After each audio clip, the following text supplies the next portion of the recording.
En cuanto a los llamados neoconductismos, debemos referirnos a una serie de autores los cuales comenzaron a descubrir una serie de aspectos que de alguna manera no podían ser sustentados en base a principios científicos. ¿En qué sentido? Por ejemplo, cuando hablamos, bueno, por lo menos en sentido científico experimental. Por ejemplo, podemos referir el caso de Edward Tolman.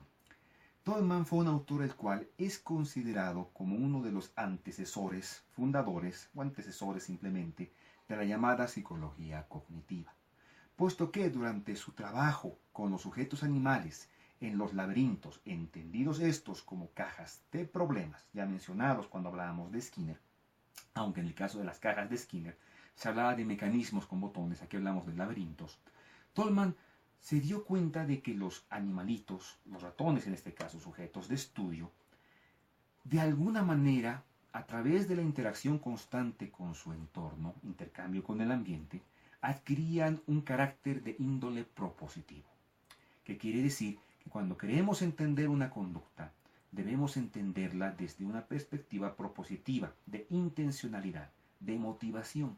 Es decir, que ya el organismo no es simplemente receptivo, un organismo de alguna manera entendido como vacío.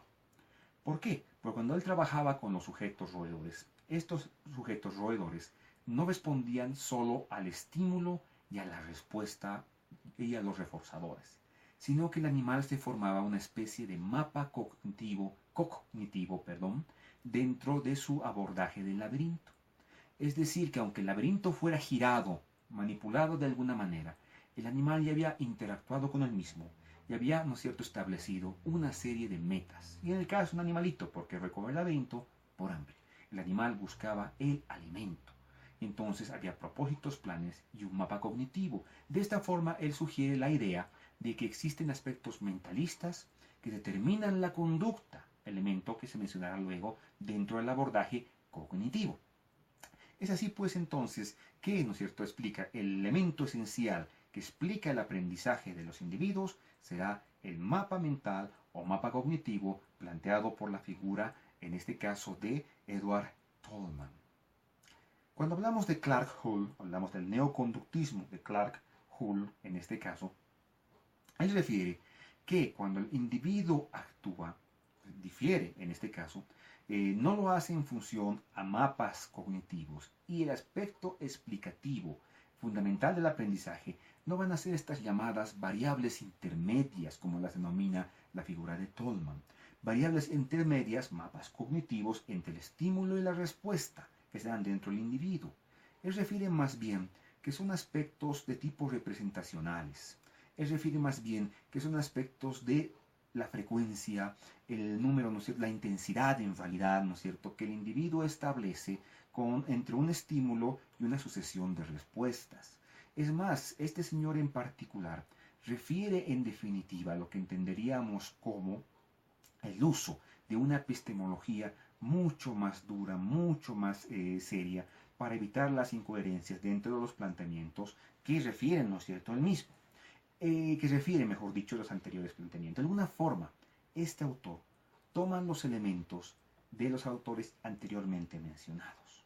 Habla del reforzamiento de Skinner, habla del estímulo-respuesta planteado por Watson, habla en este caso de la necesidad adaptativa, de alguna forma, ¿no es cierto?, de lo que entenderíamos como el drive, ¿no es cierto?, el impulso que lleva a que el individuo funcione de alguna manera, pero difiere, como decíamos, de la figura en este caso por el aspecto de las jerarquías de estímulos, la intensidad de las respuestas.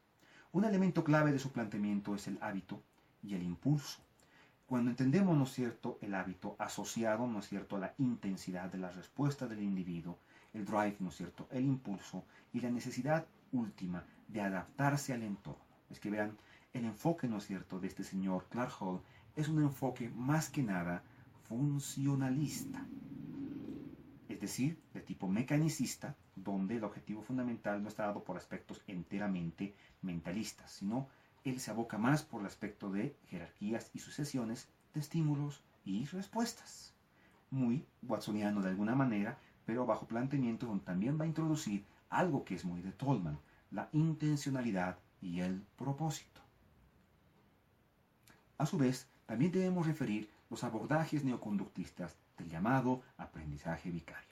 Aquí podemos referir lo que anteriormente mencionaba, el trabajo de Mary Cover Jones, de Peter y el conejo. Peter, niño, le tiene miedo al conejo blanco. Una forma de tratar esto, de extinguir este aprendizaje, ¿no es cierto?, fóbico, este aprendizaje de una manifestación fóbica, algunos podían entenderla como psicopatológica, era mediante el uso del aprendizaje vicario, modelado el aprendizaje por imitación. Es decir, los individuos aprendemos viendo a otros individuos, ¿no es cierto? Ejecutamos lo que aprenden otros individuos. El organismo es activo. Tenemos a Peter en un lugar del cuarto, el conejo en el otro. Peter no se acerca, tiene miedo. Se introducen a varios niños de la misma edad de Peter. Los niños juegan. Peter observa cómo sus similares están jugando con el conejo. Y poco a poco los niños le van llamando, le van haciendo acercarse, él imitando. Y bajo, ¿no es cierto?, el impulso del grupo, logra superar, extinguir su aprendizaje, ¿no es cierto?, en este caso, con una tendencia fóbica psicopatológica, desde alguna perspectiva clínica, podríamos entenderlo así. Es decir, que el individuo no simplemente es estímulo-respuesta. Lo mismo lo dice Tolman, no simplemente es estímulo-respuesta. La base fundamental está, en el caso de Tolman, en los propósitos. En el caso, ¿no es cierto?, del planteamiento vicario, en el aprender de otros. Simplemente respuestas motoras, verbales, de toda índole. Procesos incluso hasta cognitivos, habría que discutir, en las cuales, ¿no es cierto?, se da la distinción entre el aprendizaje, la ejecución y el análisis de una conducta social. O sea, aquí el aspecto social se introduce, que antes no era de tal consideración en los planteamientos conductistas. En cuanto a la actualidad del conductismo, se mencionan dos aspectos fundamentales en los planteamientos de Prieto. Por un lado, lo que entenderíamos como la llamada cognición animal, que refiere el autor que está asociada con los estudios que toman en consideración a los sujetos animales no como entes autómatas, mecánicos, sino como seres los cuales tienen propósitos, metas dirigidas hacia un objetivo y que utilizan representaciones, procesos representacionales para poder alcanzar aquellas metas que desde una perspectiva evolutiva serían las metas de la adaptación, sobrevivir, y transmitir, ¿no es cierto?, a su progenie características favorables. Se entiende de esta manera entonces que hay procesos cognitivos subyacentes modeladores de la conducta, lo cual de alguna forma luego será una temática cuestionadora de los planteamientos básicos del conductismo. Luego se habla del aprendizaje humano, estudios interesantes sobre cómo los seres humanos aprendemos de una manera consciente, de una manera, ¿no es cierto?, inconsciente, en un sentido de aprendizaje explícito, que está muy asociado a aquellos procesos a través de los cuales los seres humanos recibimos instrucción diaria, escuelas deportivas, académicas, intelectuales, etc., y los aprendizajes implícitos, los cuales se dan sin la intervención directa de un maestro o de forma voluntaria el individuo va aprendiendo. Sin embargo, debemos entender que existen técnicas las cuales serán moduladas en términos de aprendizaje implícito a partir de la intervención de un maestro. Por ejemplo, en aspectos deportivos se les da pruebas a los estudiantes para poder hacer una serie de secuencias de movimientos. El estudiante no sabe por qué está haciendo este proceso en particular, pero al hacerlo está de alguna forma automatizando secuencias de movimientos los cuales luego le favorecerán en el campo de juego. Números de pasos, saltos particulares, repeticiones de golpes, ese tipo de elementos pueden ser entendidos. Lo que algunos autores referirían en una relación directa con aquello que es lo declarativo, ¿no es cierto?, con un aprendizaje más bien procedimental. Es decir, cuando hablamos de lo declarativo, nos referimos a aquello que aprendemos de manera consciente y que en el tiempo podemos reprisar, dar información semántica, datos, fechas, podríamos entenderlo así. Hablamos de aspectos interiores, ¿no es cierto? Mientras que en el caso, ¿no es cierto?, lo procedimental, serán actividades que al principio podrán ser conscientes, pero luego se automatizan de forma, ¿no es cierto?, implícita, se administran, se manejan, como ser manejar una bicicleta, conducir un coche. Por eso de ahí el dicho, es como aprender a manejar una bicicleta. Después uno ya no puede olvidarlo, siempre se acuerda, podríamos entenderlo de esa manera. Procesos interiores, los cuales en definitiva llevarán, ¿no es cierto?, a todos estos avances que hemos visto dentro del neoconductismo, van a llevar a una serie de críticas fundamentales, de aspectos fundamentales, quiero decir, de planteamientos fundamentales dentro del conductismo. Esto quiere decir aquellos planteamientos que serán puestos en duda por descubrimientos más recientes. Empecemos con Watson. Cuando hablamos de Watson, una de las principales críticas que surge es aquella referida a que Watson hace un reduccionismo de los procesos de aprendizaje humanos. Decir que el ser humano, los animales igualmente, los seres vivos, orgánicos, solo aprenden a partir del estímulo y respuesta, y que somos solo máquinas de estímulo-respuesta, quizás reforzadores, cuando hablamos de Skinner, para muchos autores es ignorar aspectos innatos a ser considerados dentro de los procesos del ser humano. El ser humano a veces, ¿no es cierto?, actúa sin la necesidad de estímulos y respuestas. Una crítica interesante en este sentido, que también se abordará después, será la de Chomsky. Cuando hablamos del lenguaje, el lenguaje en nosotros es innato, es genético, ¿no es cierto? Es un lenguaje el cual surge constantemente, brota todo el tiempo, sin necesidad de estímulos y respuestas. De esa manera, el organismo es, dentro del conductismo, entendido como pasivo, limitado, cuando muchas veces el organismo interactúa de manera propositiva con su entorno. El organismo es vacío, el modelo de la caja negra. La idea de que, sí, es posible que entre la entrada de información y la salida de la misma pase algo al interior del organismo. A lo sumo era lo que se aceptaba dentro de este tipo de conductismo, pero era negar procesos internos que el mismo Tolman pondría en evidencia a partir de su mapa cognitivo, a partir de sus mapas mentales. Otro punto fundamental radica en el hecho de que en los trabajos de Watson, mucho de su metodología no puede ser replicada, y algunos trabajos solo eran aplicables a un individuo, no generalizables al resto. En cuanto a las críticas referidas a Skinner, debemos entender primero que en el planteamiento radical del conductismo no se toman en consideración aspectos tales como los constructos internos, o aspectos tales como conductas las que no pueden explicarse sino solo por el condicionamiento. En la naturaleza, sin embargo, existen una serie de conductas, las cuales se dan sin necesidad del aprendizaje, o por lo menos no mediante un reforzamiento constante o permanente. Podríamos de alguna forma citar aspectos tales como la impronta, desarrollada en el campo de la etología, no reconocida en su momento por el conductismo radical, que refiere que los animales en una etapa crítica adquieren cierta conducta y la reproducen sin necesidad de ser reforzadas, o conductas enteramente instintivas, circulares, repetitivas, como el acto que un ave hace al intentar recuperar un huevo que se cae del nido, y aun cuando se retire el huevo de su pico, el ave sigue repitiendo el acto, y no vemos acá un proceso asociado referido al condicionamiento.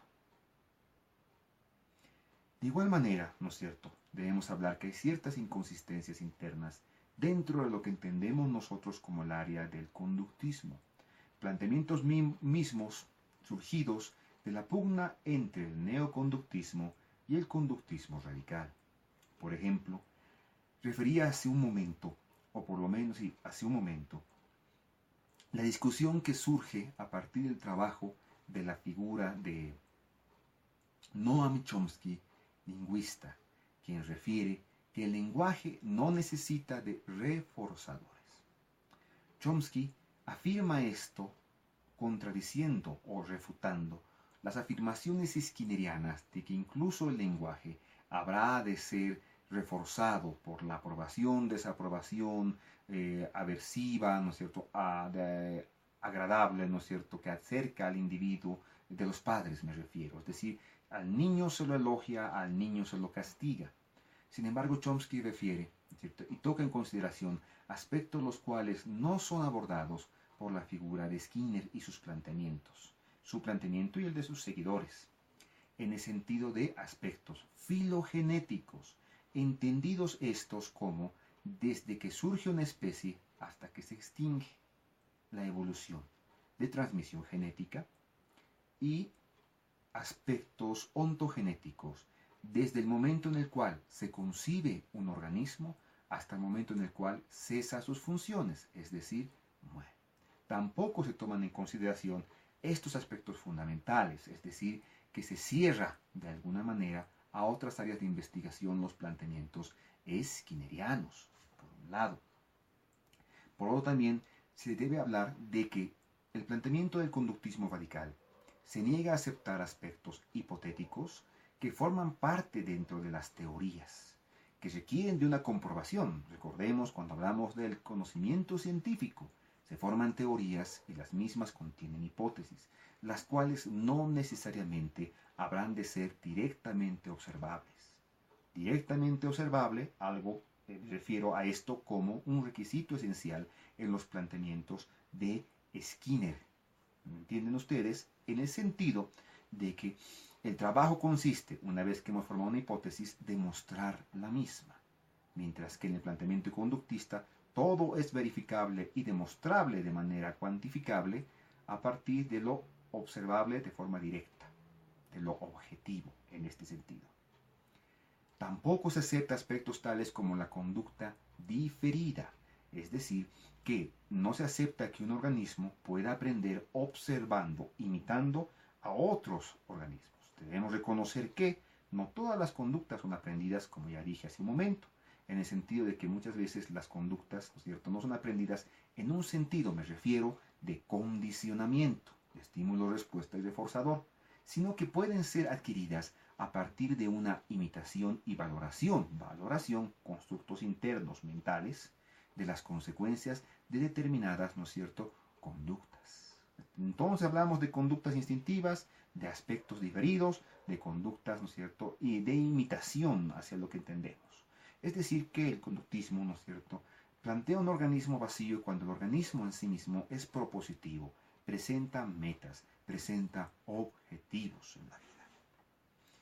En cuanto a Tolman y Hall, ya finalmente, debemos hablar que sus sistemas son considerados como concretos y poco predictivos. Sí, habla de aspectos mentales, pero la tarea de desarrollar, ¿no es cierto?, el mapa cognitivo corresponderá a la línea de pensamiento propia del cognitivismo.